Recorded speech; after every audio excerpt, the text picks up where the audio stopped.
that is why I advocate. I advocate not only for myself and for my own interests and, to try to get stuff to change, but I really think about the people who are going to be potentially diagnosed with a chronic illness tomorrow that are not going to be able to have all of the knowledge that I have having chronic illness and disability since 12. So I've gotten dressed. I'm wearing my zebra because it's Rare Disease Week. That's what I'm advocating for. I'm going to be talking to a congressional aide, legislative aide, in my congressperson's office. And right now it's about 15 minutes before our scheduled time. So I'm going to log on and then I'm going to go over the papers that I've written as well as the act that I'm asking them to pass, just so that I have it kind of fresh in my mind. Make sure audio works, all that sort of stuff. That's normally what I do when I'm getting ready. So let's do it. So today I'm with the rare disease community. They originally wanted us to talk about the Help Copays Act and the Safe Step Act. Okay, I'm going to pause here for a second. I have to say that editing the video of me in this meeting was humbling, to say the least. So many ums, throat clearings, and hair touching.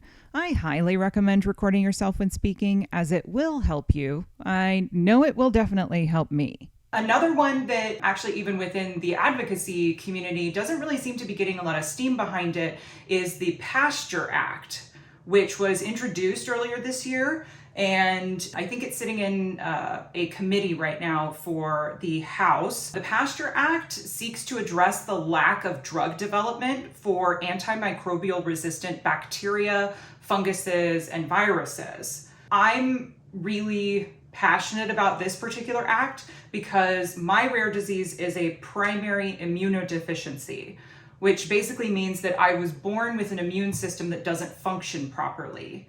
And because of that, bacteria that normally sits on our skin or is in our mouths that for most people is usual and doesn't harm them in any way, my body doesn't see it that way, and I tend to get sick a lot. It tends to replicate a lot in my body. So I rely heavily on antibiotics, and I have for my entire life.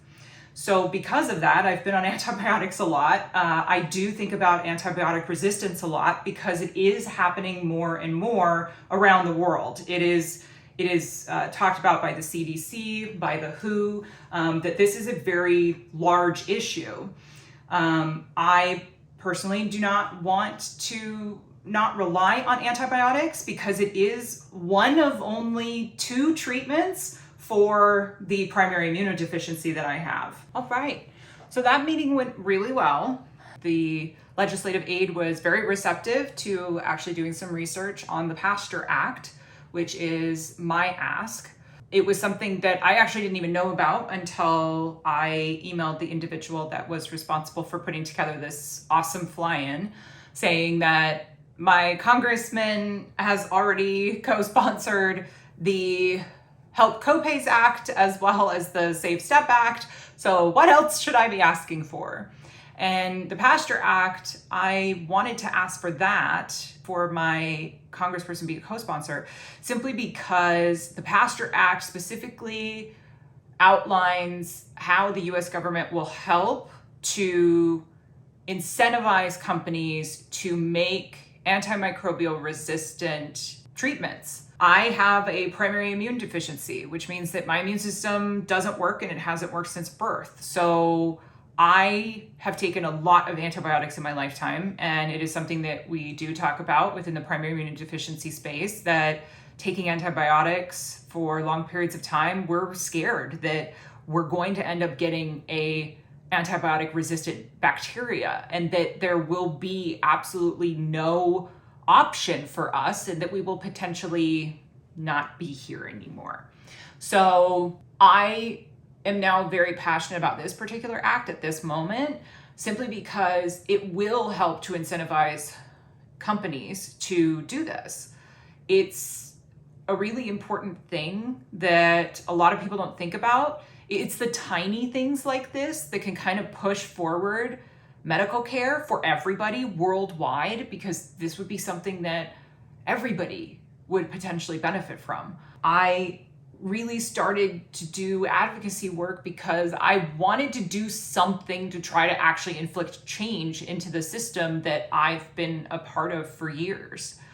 I want to work with people in Congress and in the Senate and at the local level to put forth laws and get them passed that help protect patients, that help protect healthcare workers, and that really push forward the advancement of medicine.